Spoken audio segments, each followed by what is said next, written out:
ఏం కేసు అంటున్నా రికార్డ్ ఏం కేసు అంటున్నా కేసు అని చెప్పు నాకు అంటున్నా నా మీద ఏం కేసు ఉంది ఏం కేసు పెట్టి లేబెట్టారు ఏం కేసు ఉన్నది ఏం పెట్టారు ఏం కేసు నా మీద కేసు ఏముంది మా దగ్గర మీరు ఏ కేసు చెప్పకుండా ఏ వారెంట్ లేకుండా ఓ కేసు లేకుండా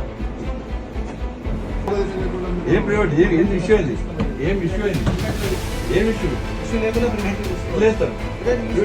దీని కూడా ప్రైవేట్ సార్